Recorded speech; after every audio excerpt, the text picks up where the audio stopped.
minamali po ay papasok na naman kayo sa inyong work.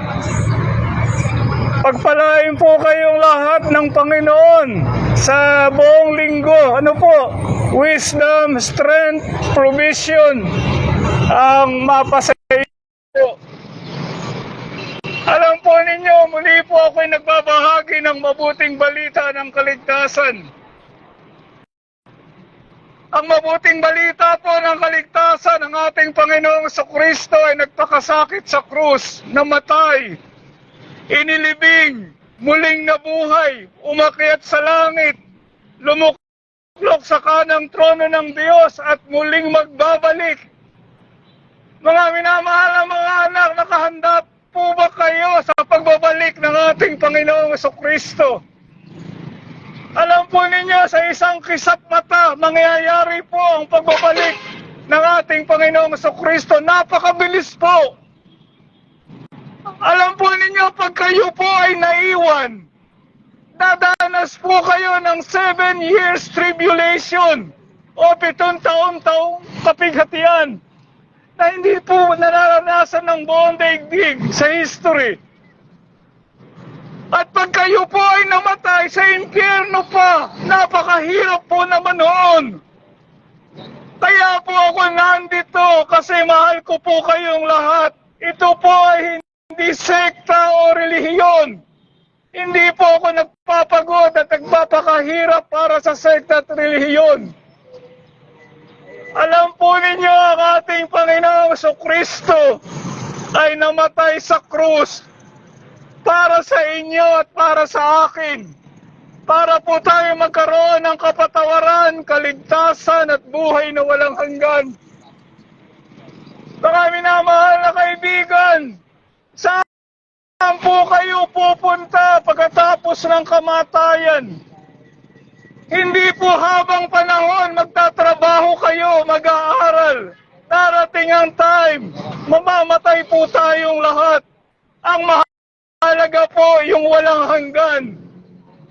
Kung hindi man po kayo naniniwala, pag-isipan po ninyong mabuti. Napakaigsi po ng buhay. Sandali lang po ang buhay. Subalit ang Panginoong Jesucristo po ay nag-aalay po ng kapatawaran, kaligtasan at buhay na walang hanggan. Nandito po siya ngayon, ang ating Panginoong Jesucristo. Na inalala po natin noong Biyernes Santo at siya'y muling nabuhay. Ano po? Nandito po siya at kumakatok sa pintuan ng inyong puso. Ang sabi niya, sino man magpapasok, ako'y hahapong kasalo niya. Pero mga anak, hindi po namimilit ang Panginoon kung sino lang ang may gusto. Pero nagsusumamo po siya, nagmamakaawa. Tingnan po ninyo ang Diyos. Mga minamahal, tingnan po ninyo ang Panginoon ng Diyos. Nagmamakaawa sa tao. Bakit ko po nasabi yon? Kasi binigay po niya ang kanyang buhay sa krus para tayo magkaroon ng kaligtasan. Mga minamahal na kaibigan, inuulit ko po, nagmamakaawa po ang Diyos sa tao upang siya'y tanggapin bilang tagapagligtas.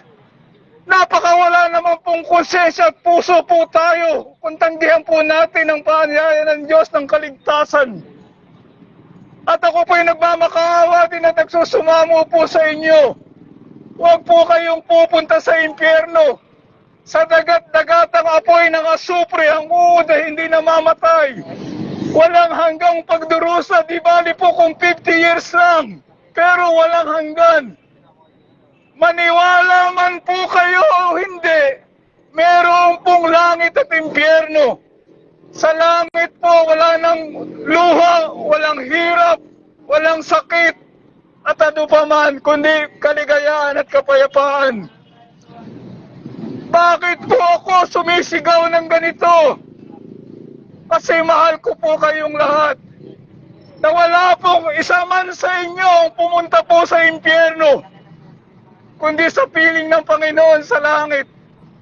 Hindi man po kayo maniwala, totoo po, sapagkat ang Panginoon po namatay sa krus para sa ating kaligtasan. Mahal na mahal po tayo ng Panginoon. Hindi po ninyo ako kilala. Hindi ko po kayo kilala. Ang mahalaga po ang ating Panginoong Kristo na tanggapin po ninyo sa inyong puso bilang Panginoon at sariling tagapagligtas. Alam po ninyo, si Noah nag-preach ng 120 years.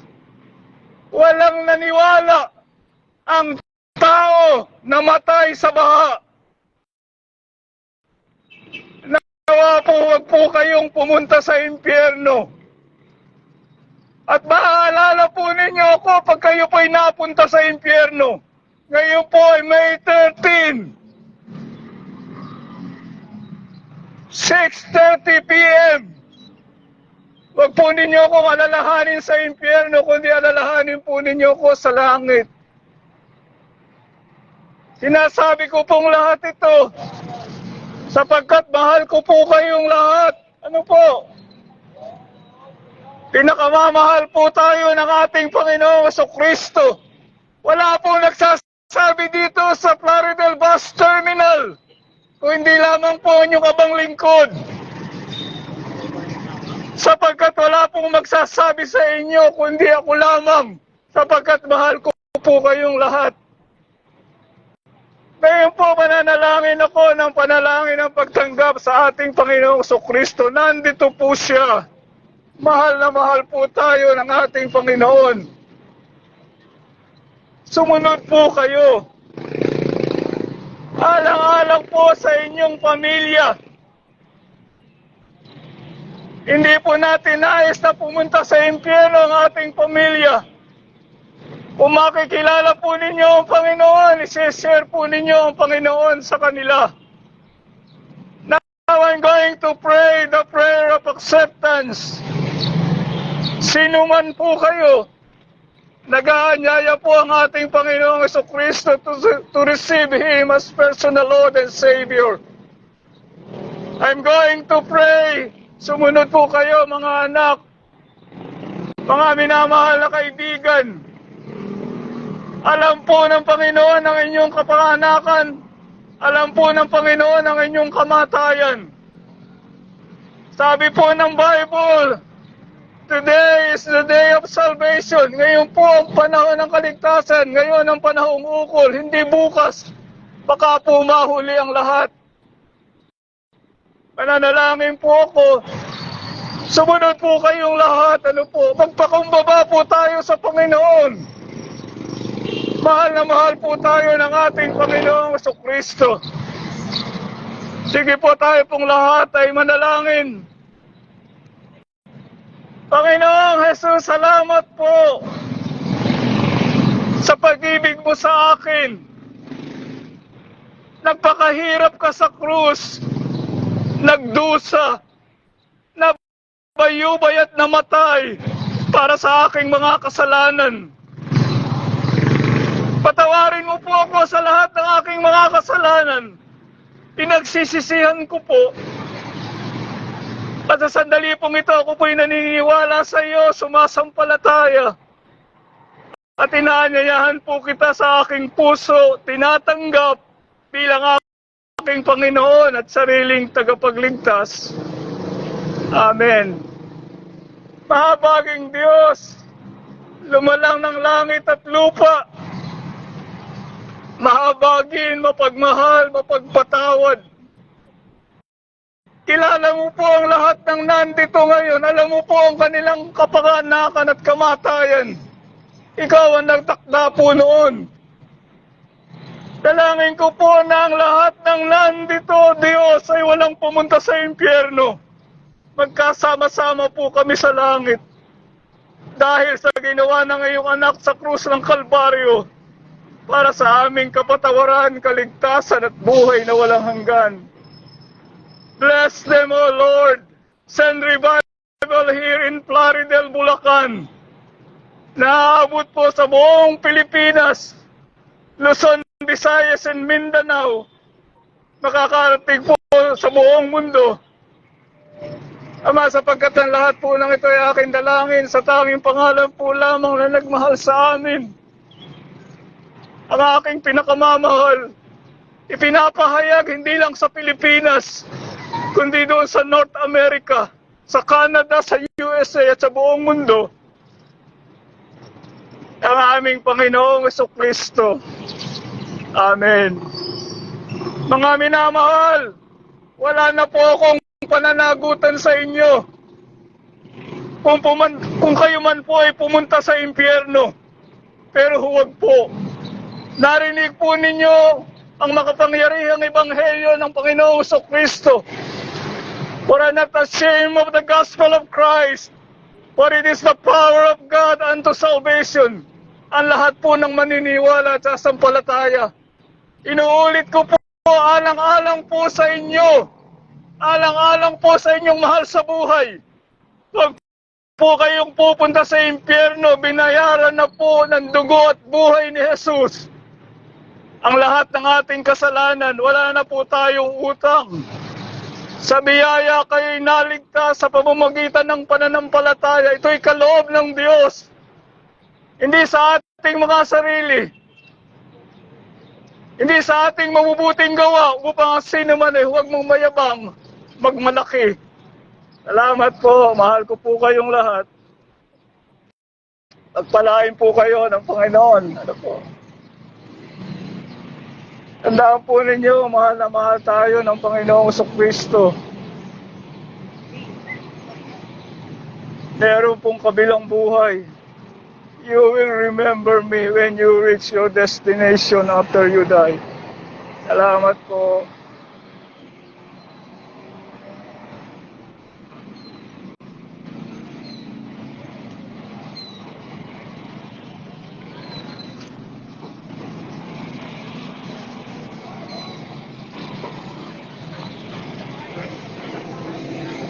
Mahal kayo ng Panginoon. Mga anak, mahal kayo ng Panginoon. Ano po? Merong kabilang buhay. Ang Panginoong Jesucristo po ay nagpakasakit sa krus para sa ating kaligtasan. Malapit na po dumating ang Panginoon. Nawa po makasama po kayo sa rapture.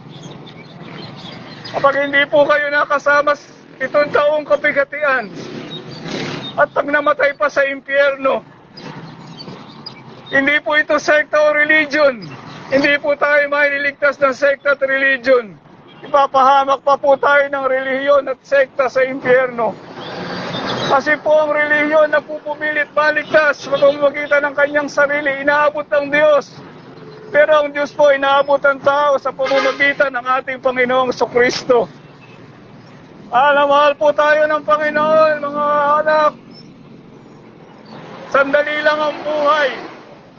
Matiyak po ninyo na pag kayo po ay namatay, doon kayo sa langit pupunta. Believe on the Lord Jesus Christ and you shall be saved. Napakabuti po ng Panginoon. Ano po? Wala siyang kasalanan. Binayaran niya lahat ng ating mga kasalanan.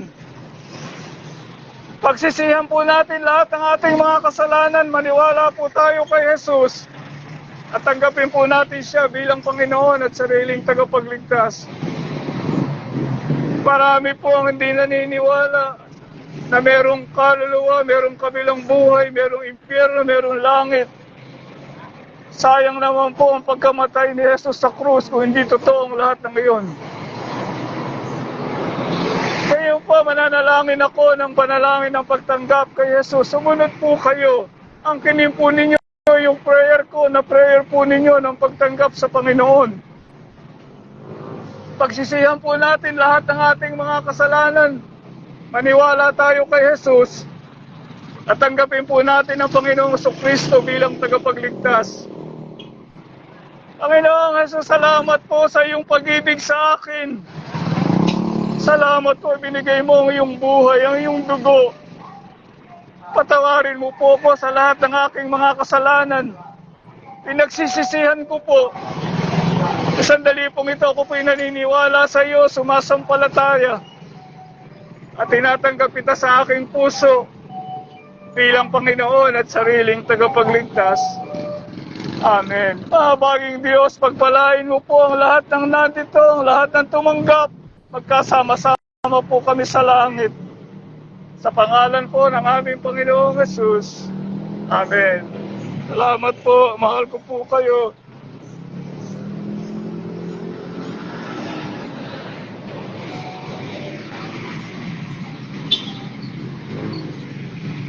Maraming salamat po, Diyos.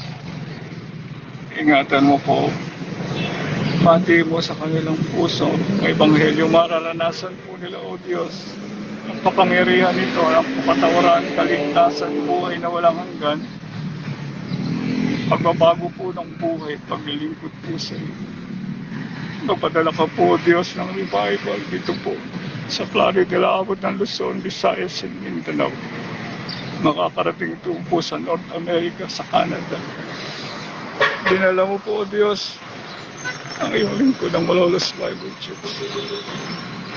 Malahat po ng tayaking dalangin sa tanging pangalan po lamang na nagmahal sa amin. Nagalay ng kanyang buhay sa aming pinakamamahal na pinapahayag. Ang aming Panginoong Jesucristo. Amen.